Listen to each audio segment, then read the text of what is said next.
शुरुआत कर रहे हैं। आज फ्राइडे का सेशन है। ऑलमोस्ट कल हमने निफ्टी की एक्सपायरी देखी, उससे पहले हमने बैंक निफ्टी की एक्सपायरी देखी है। तो आज मार्केट के अंदर फिर से रिदम बन रहा है और हमने सुबह भी आपके सामने बात की थी कि मार्केट सिर्फ शेक ही करेगा, अदरवाइज़ मार्केट के अंदर वैसे चीज़ तो ठीक है। आप आज किसी भी डिप पर बॉट करेंगे, बाकायदा डेज हाई पे आप पहुँच चुके हैं। इसका मतलब ये है कि बाज़ार के अंदर दम काफ़ी अच्छा है। सुबह हमने आपको 3-4 इसके पैरामीटर्स बताए थे। फर्स्ट, एक तो इसके अंदर अच्छी लीडरशिप आज बनी हुई है, दूसरा एफआईएस का रोल कम नहीं हो रहा, तीसरा प्रीमियम हाई है और चौथा विक्स टूट रहा है। तो बहुत सारे इंडिकेटर्स ऐसे इंडिकेट ही कर रहे थे कि बाजार आज गिरेगा तो नहीं, कम से कम शेक करके भले उसी जगह पर आके क्लोज कर दे, तो प्रॉफिट बुकिंग नहीं कराएगा, ये बात क्लियर थी। 3-3.5% का ओआई चेंज आज ये और इंडिकेट कर रहा है कि सेकेंड डे है जब फ्रेश लॉन्ग पोजीशंस निफ्टी के अंदर बन रही है। 5 बड़ी बातों से हम कार्यक्रम की शुरुआत करते हुए आगे बढ़ते हैं, फिर हम इसके बारे में और विस्तार से चर्चा करेंगे, ट्रेड में कन्वर्ट करेंगे निफ्टी और बैंक निफ्टी को। पहली बड़ी बात, दूसरा दिन है जब निफ्टी अपने नए शिखर के आसपास पहुंच गया। फ्रेश लॉन्ग पोजीशंस की बदौलत 20,180 के आसपास है। ध्यान रखा जाए 200 का एक छोटा सा रेजिस्टेंस है। ऑल टाइम हाई पे रेजिस्टेंस ढूंढना मुश्किल होता है, लेकिन फिर भी बार बार के किसी भी लेवल को टेस्ट करने के बाद जब शेयर टूटता है या इंडाइसेस टूटते हैं, उसको रेजिस्टेंस मान लिया जाता है। दूसरी बात, निफ्टी बैंक 46,200 के पार है। एचडीएफसी और आईसीआईसीआई बैंक से सपोर्ट मिल रहा है। आईसीआईसीआई बैंक काफ़ी दिनों बाद आज काफ़ी अच्छी पोजीशंस पे खड़ा हो गया है, इसलिए शेयर पे ज़्यादा नोटिस करना चाहिए। आईटी, सरकारी बैंक, ऑटो और फाइनेंशियल शेयरों में भी आज आपको तेज़ी देखने को मिल रही है। रियल एस्टेट, चुनिंदा एनर्जी के शेयर्स क्योंकि क्रूड चला हुआ है थोड़ा, और एफएमसीजी के शेयर जहाँ पे थोड़ा इन्फ्लेशन का प्रेशर है, ये सब थोड़े कमज़ोर आपको दिख रहे होंगे। पाँचवीं बात है इंडिया विक्स जो कि 11 के करीब है। डाउ फ्यूचर्स करीब 60 पॉइंट और ऊपर आपको दिख रहा होगा। 10.5 का इंडिया विक्स इंपॉर्टेंट लो है और 12.5-13 के आसपास आके ब्रेकआउट होगा। इसके बीच में इंडिया विक्स सिर्फ आपको गति देगा, फियर नहीं देगा, डर नहीं देगा, सिर्फ गति देगा। आगे बढ़ते हैं। अब जरा कल के मेहमान की हिट कॉल्स आपको दिखाते हैं। जो कल हमारे मेहमान थे नीलेश जैन, उनके जो कुछ एक ट्रेड है वो जो हिट हुए हैं आपको वो दिखाते हैं। उसके बाद फिर आज के मेहमान चंदन तापड़िया से करते हैं बातचीत।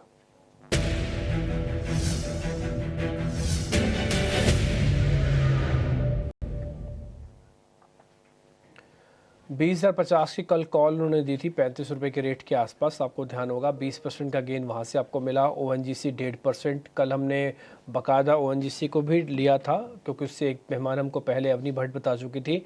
कल फिर से लिया था ओएनजीसी नीलेश जी के कहने पर, तो 1.5% का और गेन आपको मिला होगा। यूपीएल के अंदर करीब 1% का आपको गेन और मिला है। तो सिलेक्टेड शेयर्स के बारे में चर्चा हुई थी, ज़्यादातर हमारे शॉर्ट्स गिर गए थे, लेकिन जो शेयर्स डिस्कस हुए थे उसमें से कुछ एक का रिपोर्ट कार्ड हमने आपके सामने रख दिया। अब चंदन तापड़िया आज के हमारे मेहमान हैं, उनसे ज़रा पता करते हैं क्या करना चाहिए। चंदन जी, पहले तो बहुत शुक्रिया, थैंक यू वेरी मच समय देने के लिए। मार्केट ने एक अच्छी चीज़ ये की है, 2 दिन की back to back fresh long buildup से प्रीमियम हाई रखकर और अपने ऑप्शंस के कॉल पुट को थोड़ा स्टेबिलिटी देकर कि ये सपोर्ट को पका रहा है। रेजिस्टेंस सामने है क्योंकि हम ऑल टाइम हाई पे हैं, तो जल्दी जल्दी पता नहीं लगता रेजिस्टेंस, तो सपोर्ट अच्छे हैं और वेरी इमीडिएट सपोर्ट तो शायद 20,000 बन गया है। तो सर यही मान के चले जब तक 20,000 टूटता नहीं तब तक होप ना खोएं। ये शेक तो करेगा बट ब्रेक नहीं करेगा। देखिए, बाजार का मोमेंटम स्ट्रॉन्ग है और आप देखोगे लगातार पिछले 7 दिनों से यहाँ पे हायर लोज के सीक्वेंस बन रहे हैं और सपोर्ट ग्रेजुअली ऊपर की तरफ शिफ्ट हो रहे हैं। Most of the August month हम एक कंसोलिडेशन और थोड़ा सा करेक्शन देखे थे, बट जैसे ही सितंबर स्टार्ट हुआ वापस बाजार में मोमेंटम बना है। इनफैक्ट आप देखोगे इस महीने में तो लगभग हम यहाँ से पिछले महीने के 19,252 से हम लगभग 1000 अंकों की तेजी देख चुके हैं। तो 5% का रनअप है और मोमेंटम स्ट्रॉन्ग है और स्ट्रॉन्ग मोमेंटम को कंटिन्यू करें, ट्रेंड के साथ में रहना ही बेटर रहेगा। ओवरऑल आप देखोगे जब तक ये हार्ड लॉस नहीं निगेट होता तब तक अपसाइड इंटेक्ट है, भले आपका RSI 70 बियॉन्ड हो। तो सलाह यही रहेगी, कोई भी हल्का फुल्का डिप आता है खरीदारी की सलाह रखें। 20,000 का सपोर्ट है, ऊपर में कहीं ना कहीं 20,500 के टारगेट बनेंगे। इमीडिएट बेसिस पे बात करें तो सपोर्ट शायद कहीं ना कहीं 20,100 20,080 की तरफ भी शिफ्ट होगा। तो ओवरऑल पॉजिटिव बायस है। 20,000 का position support for 20,500 20,700, immediate basis पे 20,100 को भी सपोर्ट बना सकते हैं इस तेजी को मोमेंटम प्ले करने के लिए। ठीक है, आप ये कह रहे हैं कि 20,500 तक जा सकता है निफ्टी। ये सिर्फ हल्का फुल्का आपको कई बार ऐसा होता है ना कि हल्का कई बार डराता है लेवल्स, तो आपको कई बार हो सकता है बीच बीच में से थोड़ा थोड़ा शेक करेगा, लेकिन ये 20,000 आप वेरी इमीडिएट अपना स्टॉप लॉस रख सकते हैं। और चंदन जी तो इस चीज़ पे भी राय रख रहे हैं आज के मूव को देखने के बाद कि 20,100 भी रखा जा सकता है, किसी को ऐसा लगता है ना कि हम 100 पॉइंट से ज़्यादा देंगे ही नहीं निफ्टी को, अगर हमको 300 पॉइंट कमाने, हमारा रेशो 1:3 रहता है, तो आप 100 ही पॉइंट रखिए, 20 100 भी रख सकते हो। वैसे तो 20,000 होना चाहिए एथिकली तो, क्योंकि इसके अंदर सारी इंट्राडे वॉलेटिलिटी एडजस्ट हो जाती है। सर बैंक निफ्टी पर भी यही व्यू है कि ये भी चलेगा, और इसके अंदर भी ऐसा ही है कि एक स्टॉप लॉस नियर बाय का रख लें 45,800, 750, 800 वाली रेंज का। बिल्कुल डिम्पी जी, बैंक निफ्टी में भी पॉजिटिव व्यू है, और निफ्टी में किसी को लग रहा है कि इतना बढ़ चुका, आप कैसे लो, तो वो उस कंडीशन में ऑप्शंस या स्प्रेड बना सकते हैं। उदाहरण के तौर पे जैसे निफ्टी का 20-100 का कॉल लिया जा सकता है। बैंक निफ्टी की बात करें तो यहाँ पे भी बेस ऊपर की तरफ शिफ्ट हो रहे हैं, पिछले 4 वीक से लगातार खरीदारी के मूव बन रहे हैं। ओवरऑल 2-2.5% की बढ़त इस वीक में भी देखी, हालांकि निफ्टी से थोड़ा कम चला, बट स्ट्रेंथ यहाँ पे इंटेक्ट है। बैंक निफ्टी का जो लाइफ टाइम हाई है वो लगभग 46,369 के आसपास है, और हम उस लाइफ टाइम हाई को छूने के लिए तैयार हो रहे हैं। 100 अंक और चला मार्केट तो न्यू लाइफ टाइम यहाँ पे दर्ज होते हुए नजर आएंगे। ओवरऑल बुलिश बायस यहाँ पे भी रहेगी। 45,750 का मेजर सपोर्ट है इस रैली को 46,800 के बियॉन्ड खेलने के लिए, और यदि किसी को इतना बड़ा सपोर्ट नहीं चाहिए तो मेरे हिसाब से यहाँ पे लगभग 46,000 के सपोर्ट को भी बना सकते हैं। तो इमीडिएट बेसिस पे कम रिस्क यदि कोई लेता है तो 46,000 के सपोर्ट से 46,800, पोजिशनल कोई व्यू ले रहा है तो 45,70, 45,750 के स्टॉप लॉस से 46,800 तक के टारगेट यहाँ पे बने।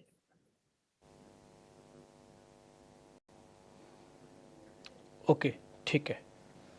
तो ये बैंक निफ्टी पे भी आपको व्यू पॉइंट मिल गया। 46,800 तक का आप ये कह रहे हैं कि यहाँ पर भी मूवमेंट आ सकता है। 45,800 वही हम आपसे कह रहे हैं। देखिए, रखने को आप 46,000 भी रख सकते हैं, चंदन जी इस के एग्री करेंगे इस पॉइंट से, लेकिन कई बार क्या है ना, बड़ा इंडाइसिस है, ये शेक करते। कल का एग्जाम्पल आपको बता दें, कल 46,200 तक हम थे कल परसों में, उसके बाद जब हम गिरे ना तो 300 पॉइंट हमको सिर्फ 15 मिनट लगे गिरने में। तो ऐसा ना हो कि फिर आप उसमें फंस जाएं, आपका स्टॉप लॉस कटे, फिर मार्केट ऊपर आएगा तो आपको बड़ा दुख होगा कि देखिए अब और बाजार चल गया मेरा। तो इसलिए आप अपने स्टॉप लॉस को थोड़ा जस्टिफाइड लेवल रखिएगा, और बैंक निफ्टी के अंदर जस्टिफाइड लेवल 45,800 से 750 वाली रेंज है, जहाँ पे चंदन जी ने आपको स्टॉप लॉस दिया है।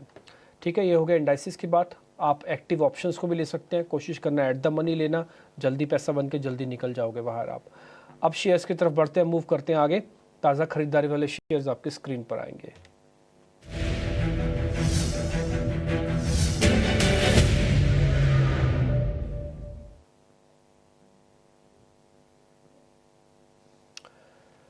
आप जिस पोजीशन से आज जो हमने जो चुनी है, 2 शेयर इनफैक्ट, वो है इंडस टावर और एक बंधन बैंक है। बंधन बैंक का सुबह भी हमारी नज़र थी, और दूसरा इंडस टावर। कल परसों से जब भारतीय एयरटेल की चर्चा हो रही थी ना, तभी हमें लगा था कि इंडस टावर के अंदर भी स्ट्रेंथ आ ही जाएगी देर सवेर। सर ज़रा चेक कर लेना दोनों शेयर्स। जी बिल्कुल, सबसे पहले हम यहाँ पे इंडस टावर की यदि बात करें तो इस काउंटर में पिछले 2 दिन से हल्की सी रिकवरी हुई है। 2 वीक में काफी अच्छा मूव यहाँ पे देखने को मिला, तो ओवरऑल ट्रेड सेटअप पॉजिटिव, और सिलेक्टिव टेलीकॉम कंपनीज यहाँ पे फोकस में रहेगी। तो एज ऑफ नाउ सेटअप की बात करें तो 182 का सपोर्ट रहेगा एक बार के लिए, 196 से लेके 200 तक का लेवल आपको इंडस टावर दिखा सकता है। उसके अलावा आपने यहाँ पे बंधन बैंक की बात की, तो ये काउंटर है, इसमें भी यहाँ पे कहीं ना कहीं शॉर्ट्स के ट्रिगर कवर होते हुए नजर आ रहे हैं। पिछले लगभग 10-12 दिनों का कंसोलिडेशन ब्रेकआउट हुआ है। सो 240 के आसपास के सपोर्ट रहेंगे, ऊपर में लगभग 258-260 के टारगेट के लिए। तो दोनों ही काउंटर है, वो कंपैरेटिवली थोड़े कम स्पीड से चलते हैं, बट ट्रेंड सेटअप पॉजिटिव है, इसलिए थोड़े मूव बरकरार यहाँ पे रहेंगे।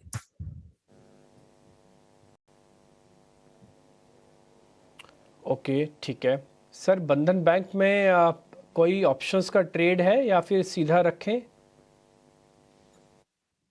जी, मैं बंधन को ऑप्शंस की तरह से भी प्ले कर सकते हैं। यदि मैं ऑप्शंस के डेटा पे यहाँ पे गौर करूं तो आपको नजर आएगा कि यहाँ पे थोड़ी सी पुट राइटिंग हो रही है, कॉल के अनवाइंडिंग के प्रेशर्स भी यहाँ पे बने हुए हैं। इनफैक्ट मैं ऑप्शन चेन की तरफ नजर डालूं तो यहाँ पे एक्टिविटी बनी हुई है क्लियरली। सो बंधन में कि आप यदि विशेष तौर पे बात करें तो यहाँ पे मैं देख रहा हूँ कि एट द मनी कॉल पे एक्टिविटी है, इसी कॉल पे फोकस किया जाना चाहिए।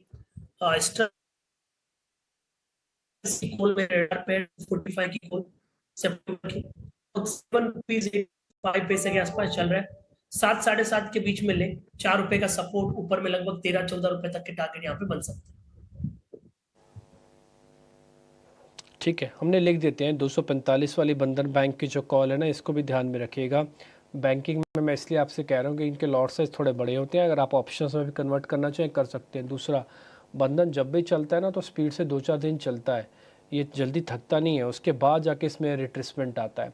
तो 245 वाली कॉल है, 7.5-7 रुपये के आसपास आपको मिल जाएगी, सौदा पंच करके छोड़ देना, ज़्यादा एग्रेशन के साथ कूद कूद के लेना नहीं। 13 रुपये का अपना टारगेट डालना और इसके अंदर 4 रुपये का एक स्टॉप लॉस डाल देना। रिस्क रिवॉर्ड ठीक है, पैसा डबल होगा और जिस पे ले रहे हो उसके पैसे आधे कम कटेंगे। ठीक है, तो ये आपके लिए हमने बंधन का ऑप्शन भी कन्वर्ट कर दिया। ऑप्शन की कमाई का एक वाइप भी लगा दीजिए ताकि अच्छे से नोटिस हो जाए। दूसरा, बंधन बैंक और इंडस टावर, ये आपके अब तक के दो, मतलब एक शेयर के 2 हिस्से और एक शेयर आपका फाइनल हो चुका है। अब आ जाते हैं ज़रा शॉर्ट कवरिंग वाले शेयर्स पे। सर, नालको और एबी कैपिटल, इन दोनों को ज़रा एक बार और चेक कर लो आप, नालको और एबी कैपिटल। जी, नेशनल एल्यूमिनियम की बात करें तो ओवरऑल यहाँ पे सपोर्ट बेस्ड बाइंग हो रही है। आप देखोगे पिछले कुछ दिनों में सिलेक्टिव मेटल्स स्टॉक्स में मूवमेंट था, आज यहाँ पे कॉर्पोरेट एक्शन भी है।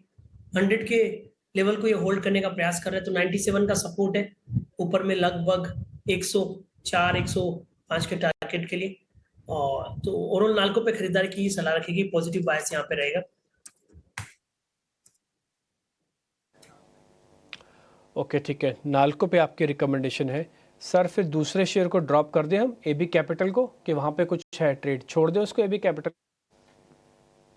जी, एबी कैपिटल को देखें तो यहाँ पे मेरे हिसाब से इसको ड्रॉप कर सकते हैं क्योंकि रेंज बाउंड है। नीचे में सपोर्ट आता है लगभग 177 180 के आसपास, बट ऊपर में फॉलो फिजल आउट हो जाता है 190 के आसपास आते हुए। तो रेंज बाउंड वाला काउंटर यदि आप रेंज प्ले कर सकते हो तो जरूर करें, अदरवाइज आप इसको अवॉइड भी कर सकते हो। अवॉइड कर देते हैं सर, ऑलरेडी आप अच्छे शेयर्स दे ही रहे हैं, अभी आपसे अभी शेयर लेना बाकी हैं। मेरे को लग रहा है बंधन से अच्छा पैसा बन जाएगा। दूसरा, इंडस टावर भी ठीक है, चलता है, जिनको थोड़ा स्लो मूवर शेयर चाहिए होता है। और नालको के अंदर भी आप ट्रेड ले सकते हैं, 104 का टारगेट है, 97 का एक स्टॉप लॉस भी है इसके अंदर। वक्त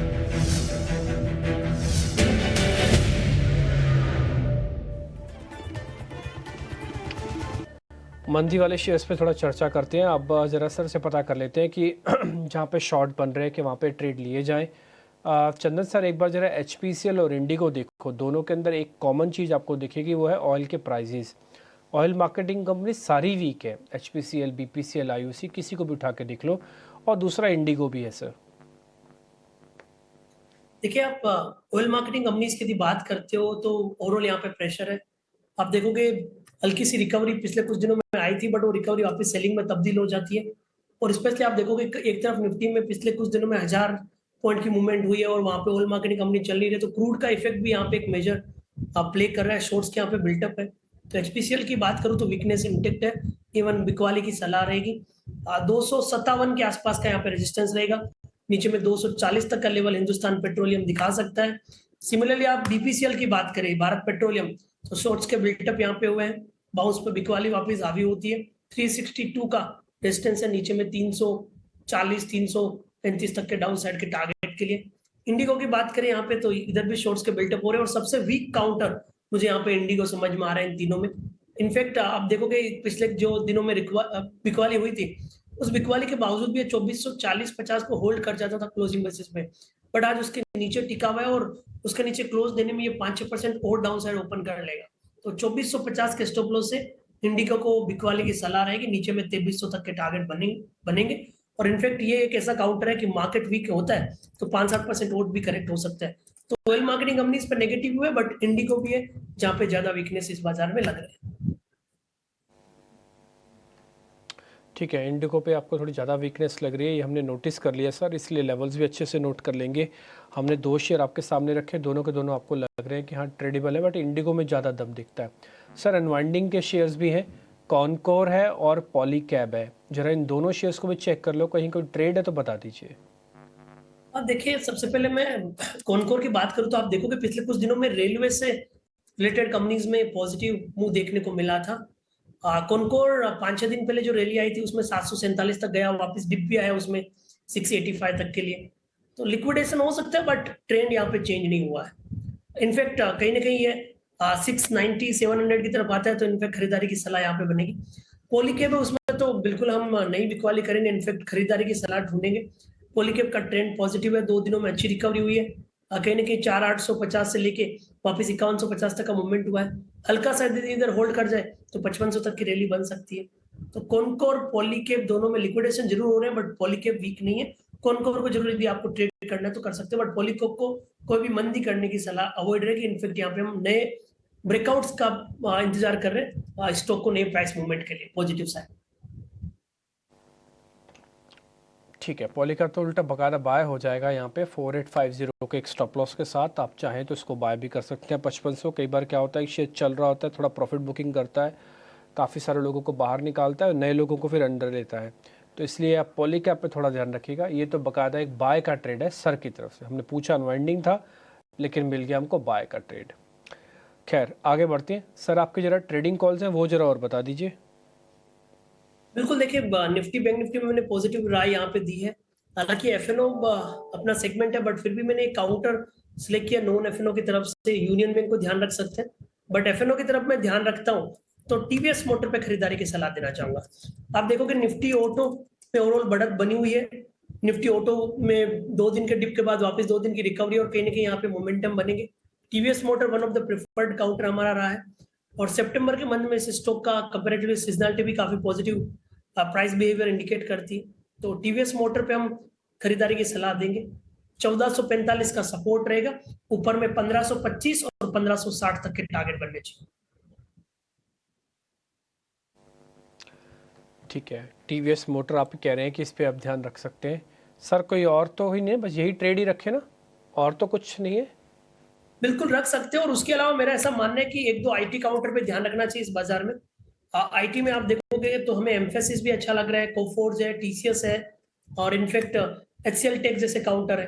तो इन सबको यदि मैं कंपेयर करूं और डेटा सेटअप देखूं तो कोफोर्ज पे खरीदारी की सलाह दे सकते हैं। तो कोफोर्ज मौजूदा लेवल आप देखें तो लगभग 5550 के आसपास चल रहा है, खरीदे। 5450 का सपोर्ट है, ऊपर में लगभग 5720 के टारगेट बनने चाहिए। तो एक तो ऑटो से टीवीएस मोटर पिक किया है, कुछ बैंक्स पे ध्यान रखना चाहिए, और एक हमें आईटी पेक से कोफोर्ज पे यहाँ पे खरीदारी की सलाह देना चाह रहे हैं। ठीक है, आईटी हो गया, ऑटो में टीवीएस हो गया, और थोड़ा बहुत बैंक्स ध्यान रखना। उसमें हमने बंधन बकायदा आपको नोटिस करवा दिया, ऑप्शंस का ट्रेड भी दिलवा दिया। तो आप सेलेक्टिव शेयर्स के साथ ही काम कीजिए। आपको लग रहा है कि शेयर्स ज़्यादा हैं, कम होने चाहिए, आप अपने चुनाव अपने आप से कर सकते हैं। हम तो लिस्ट आपको दिखाएंगे उन्हीं शेयर्स की जिन शेयर्स के हमने आप टारगेट स्टॉप लॉस आपको दिया है। चंद्र जी बहुत बहुत शुक्रिया, थैंक यू वेरी मच आज कार्यक्रम में जुड़ने के लिए और बताने के लिए कि इन सभी स्टॉक्स में क्या किया जाए। फिलहाल इस कार्यक्रम से भी इतना ही, नमस्कार।